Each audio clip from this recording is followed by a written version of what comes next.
நாடாளுமன்ற மழைக்கால கூட்டத்தொடரில் நீட் விவகாரம் தொடர்பாக காரசார விவாதமானது நடைபெற்றுக் கொண்டிருக்கிறது. நீட் முறைகேடு குறித்து கேள்வி எழுப்பும் போது அவையில் பிரதமர் இல்லாதது ஏன் என கலாநிதி வீராசாமி கேள்வி எழுப்பியிருக்கிறார். நீட் முறைகேடுகளுக்கு காரணமான அமைச்சர் தர்மேந்திர பிரதான் ராஜினாமா செய்ய வேண்டும் என மாணிக்கம் தாகூர் தெரிவித்திருக்கிறார். सुप्रीम कोर्ट में जो चल रहा है केस, सुप्रीम कोर्ट ने ऑर्डर दिया पूरा विद्यार्थियों की सूची को वेबसाइट में उपलब्ध करा दो। सर पिछले 3 दिन से देश भर की सारे विद्यार्थियों की लिस्ट पब्लिक डोमेन में उपलब्ध है। ये सारा चीज़ खुले पे है और कई प्रकार की तर्क आ चुका है। सर मैं एक अभी उसमें केरल के विद्यार्थी भी अच्छे किए हैं, क्या हम ये कहेंगे भी वहाँ भी कुछ गड़बड़ी हुई थी?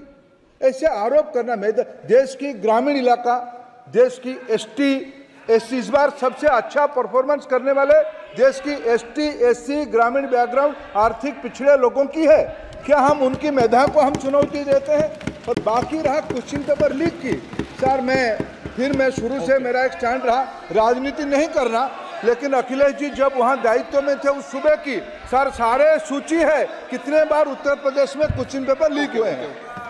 माननीय एक मिनट प्लीज, एक मिनट। राहुल गांधी जी आप प्रश्न पूछना चाहते हैं? Speaker sir, it's obvious to the whole country.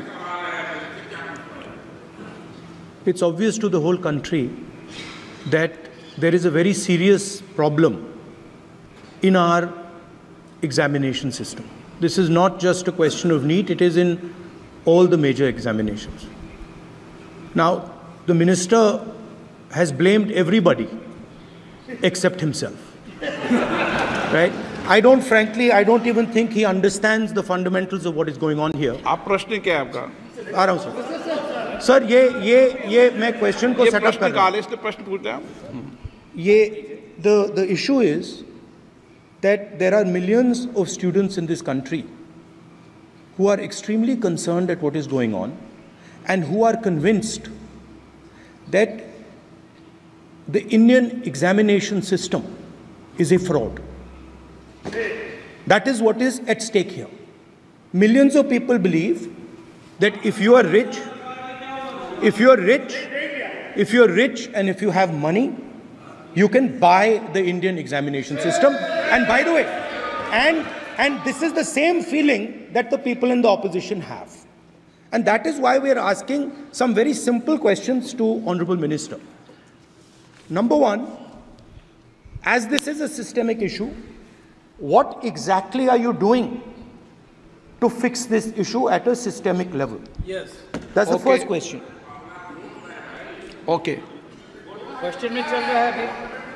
Please, अब मैं मंत्री जी मैं एक बार बोल दूं इस बात पे। चलो मंत्री जी आप शॉर्ट में जवाब दो, फिर मैं बोल ही देता हूं। आज आप शॉर्ट में जवाब देना। अध्यक्ष महोदय, मेरे जो शिक्षा है, मेरे जो संस्कार है, मेरे जो सामाजिक जीवन है, मेरे को मेरे राज्य की, मेरे सूबे की जनता की स्वीकृति मिली है। मैं किसी की, मेरे बौद्धिक और मेरे संस्कार की सर्टिफिकेट मेरे को सारी सदन में किसी से नहीं चाहिए। देश की प्रजातंत्र में चुन के मेरे नेता प्रधानमंत्री मोदी जी को प्रधानमंत्री की भूमिका दिया है। मैं उनकी निर्णय से यहाँ उत्तर दे रहा हूँ सदन को। बाकी ये कहना चिल्लाने से सच झूठ नहीं हो जाएगा साहब। ये जो कहा गया देश की अभी की एग्जामिनेशन सिस्टम रबिश है सर, इससे दुर्भाग्यजनक बयान देश की नेता प्रतिपक्ष का कुछ नहीं हो सकता है सर। मैं कठोर शब्द से इसको निंदा करता हूं। बाकी रहा, मैं सर आपके सामने, आपके माध्यम से देश के सामने सर एक तथ्य रखता हूं सर। जिन्होंने रिमोट से सरकारें चलाई है, 2010 में 3 बिल आया था सर शिक्षा सुधार के लिए। उन्हीं की पार्टी के नेता आदरणीय कपिल सिब्बल साहब 3 बिल लाए थे। उसमें से एक बिल था एजुकेशन, उसमें एक बिल था prohibition of unfair practice bill 2010, जिसकी उद्देश्य एजुकेशन इंस्टीट्यूशन में माल प्रैक्टिस को बंद करना। सर मेरे सरकार की हिम्मत है, अभी अभी हमने पब्लिक एग्जामिनेशन की इरेगुलरिटीज में बिल लाए, कानून बनाए। क्या मजबूरी था कांग्रेस पार्टी की, क्या मजबूरी था नेता प्रतिपक्ष की? उन्होंने उस बिल को उल्टा किया, किसके दबाव में उल्टा किया? क्या निजी मेडिकल कॉलेज की दबाव में, उनकी घूसखोरी की दबाव में उन्होंने उस बिल को उल्टा किया था? सच सुनने की सामने नहीं है ये। मैं किसी की विद्वता में प्रश्न नहीं उठाता हूं, लेकिन सच 2010 में शिक्षा सुधार की बिल उन्हीं की सरकार ने लाया था, दबाव में उन्होंने उल्टा किया। ये हमको प्रश्न पूछते हैं। एक मिनट प्लीज, एक मिनट प्लीज, मैं सबको मौका दिया, सबको मौका दूंगा। एक मिनट माननीय सदस्य, प्लीज एक मिनट बैठिए। प्लीज बैठिए, आप पहली बार। हाँ, एक मिनट। रिकॉर्ड में नहीं जा रहा। कल्याण जी प्लीज, कल्याण जी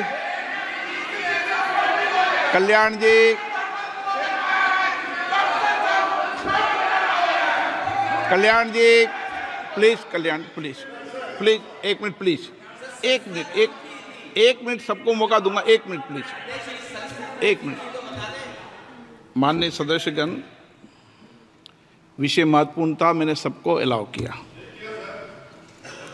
लेकिन एक बार इस सदन के अंदर ये सार्थक चर्चा होनी चाहिए, क्योंकि प्रश्न ये था कि परीक्षाओं के विषय के अंदर, और आप सबको पता है देश में अलग अलग राज्यों के अंदर भी अलग अलग दलों की सरकार रही, और उन अलग दलों की सरकार में आपकी भी सरकार रही, अन्य दलों की सरकार रही। वहाँ भी कई बार प्रश्न लीक हुए, प्रश्न पत्र लीक हुए और परीक्षाओं पर प्रश्न उठे। मेरे सवाल, एक मिनट मैं बता रहा हूँ जिसको, आप पूरी बात सुनिए मेरी। मेरा कहना ये है कि हम और उन एक मिनट प्लीज बैठिए,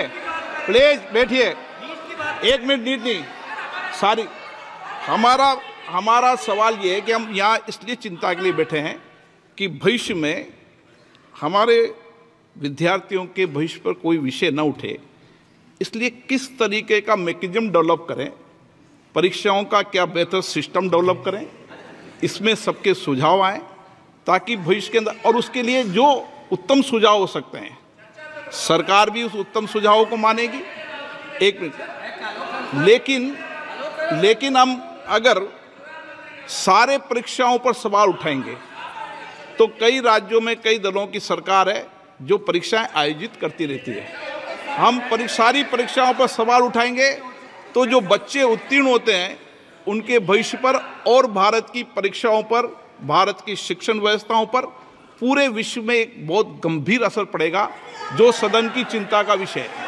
और इसके लिए सभी राज्यों ने अपने अपने यहाँ कानून बनाए, संसद ने भी कानून बनाए। कानून बनाने के अलावा इस विषय के अंदर एजेंसी जांच कर रही है, कोर्ट निगरानी कर रही है। हमारा सवाल ये होना चाहिए कि हम कैसे सकारात्मक रूप से सुझाव देकर इस सिस्टम को और बेहतर कर सकते हैं, ये होना चाहिए। आरोप प्रत्यारोप से सदन नहीं है। आप बेहतर सिस्टम डेवलप करो, और कभी भी सारे एग्जामिनरों पर सवाल उठाना सदन के लिए उचित नहीं है। ये सदन इसके लिए है भी नहीं platform. No question number 3 Shri D Prasad Rao.